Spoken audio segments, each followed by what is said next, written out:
PEGI 18. Hi, my name is Ashraf Ismail, Game Director of Assassin's Creed 4 Black Flag, and I'm excited to show you more of our open world locations and activities. This is by far the biggest and most diverse game world we've ever built. Over 50 major locations and more than 75 uncharted islands. In this demo, we will be jumping around to different parts of the Caribbean world and showing off some of this diversity.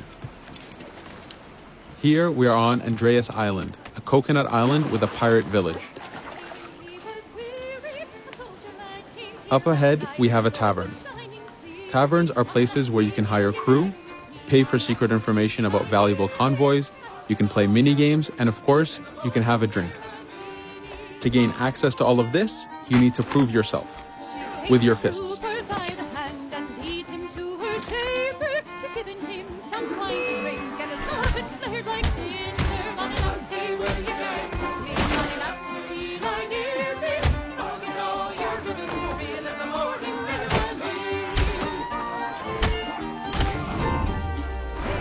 Now that the fight is over, you have access to the tavern and its services.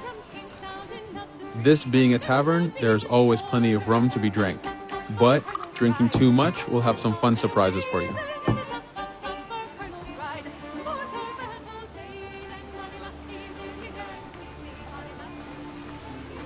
Now let's head to that viewpoint and sync up. Each viewpoint in the game is a small navigation puzzle to reach the top. Synchronizing unfogs the map, showing you nearby collectibles and activities, and it also becomes a fast travel point so that you can quickly get back here. The world is massive. We need it to make it comfortable and easy for you to get to where you want.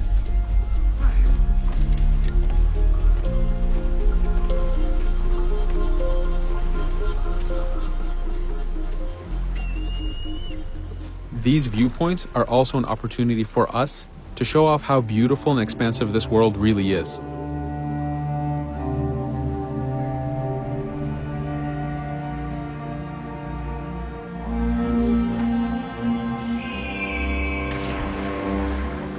Now we're heading to another important location, underwater shipwrecks. We are now able to access these locations because we recently purchased a diving bell. These are real 18th century devices that pirates and sailors used to access the underwater. Underwater is how the golden age of piracy started. Through an incredible hurricane, tons and tons of Spanish gold was lost at the bottom of the seabed. This attracted poor, jobless sailors and pirates to dive down and grab this treasure. It was important for us to include the underwater as a new environment because it was so important to the history of piracy. The underwater is full of unknown dangers and predators.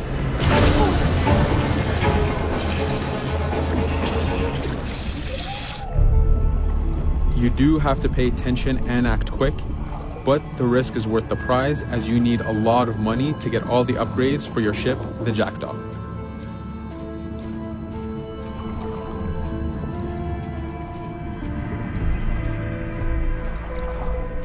Stealth is very important even in the underwater.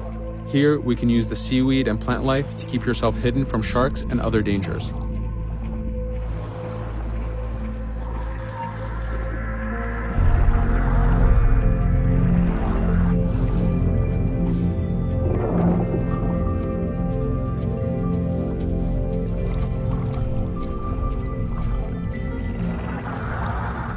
This is an air barrel.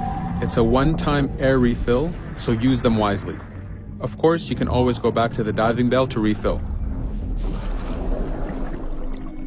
We are going to move to a different location now. This is a smuggler cave. This one happened to be accessed from the underwater, but not all of them are. Here, we ran in without looking around, and this got us in a little bit of trouble. But it was only two guys and we took one by surprise, so not too bad. Caves are heavy stealth locations. Stealth is key in this game. We've put a lot of effort in to make it a valuable and exciting gameplay for players. Since we came from the underwater, Edward does not have his weapons or guns. You will have to use your stealth tools to get through this. Here, we will utilize the whistle to take out the brute.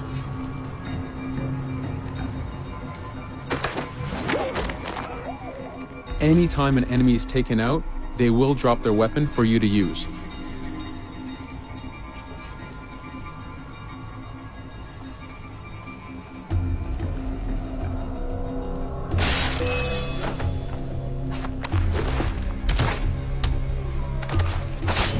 Again, we are taking these guys by surprise and using their own weapons against them.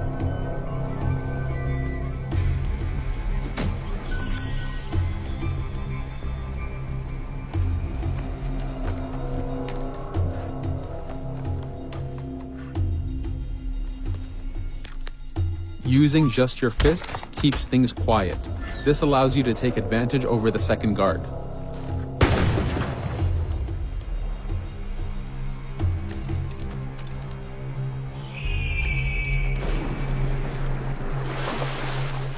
Up to this point, we've been doing a lot of pirating. This has attracted the attention of pirate hunters. This is fed back to you with the clashing swords above the health bar. This is a first level hunter after us.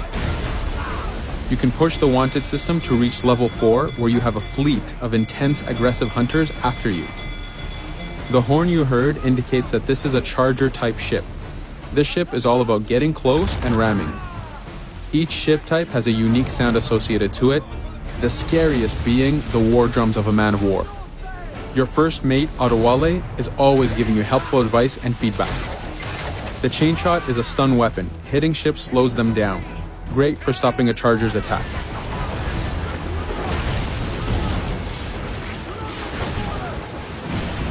As the masts come down, we can start a boarding. We need to take out 10 crew members to win the boarding. Of course, we can do it any way we want. In this case, since this is a smaller ship, the swivel gun is very efficient.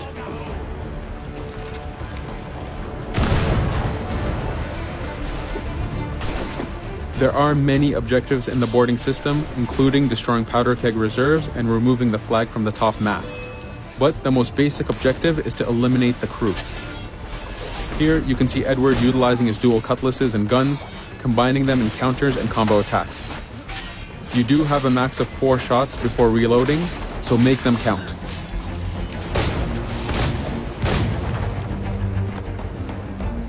Plundering a hunter allows you to send a very powerful ship to your fleet. They are also a good way to gain ammo for the Jackdaw. In this case, we will use this opportunity to lower our wanted level.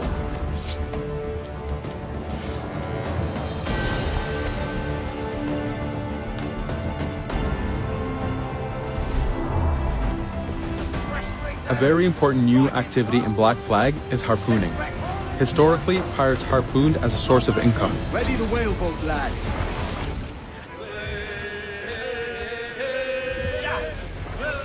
Harpooning is a part of upgrading Edward and his gear. There are many different types of creatures to harpoon, and they are all needed to get every single upgrade. Steady now, lad.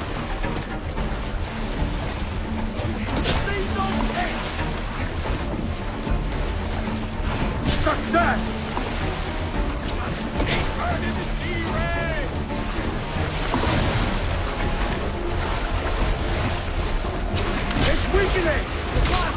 The rope. Stay sharp, lad. This is one of the smaller harpooning targets. Just imagine taking on a great white shark or a blue whale.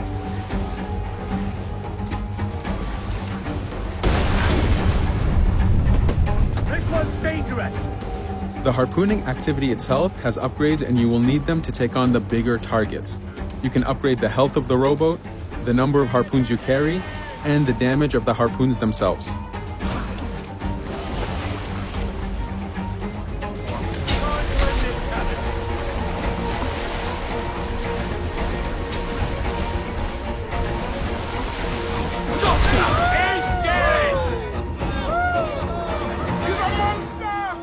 This was just a tease of the activities and locations. There is tons more for you to experience. Thank you for watching.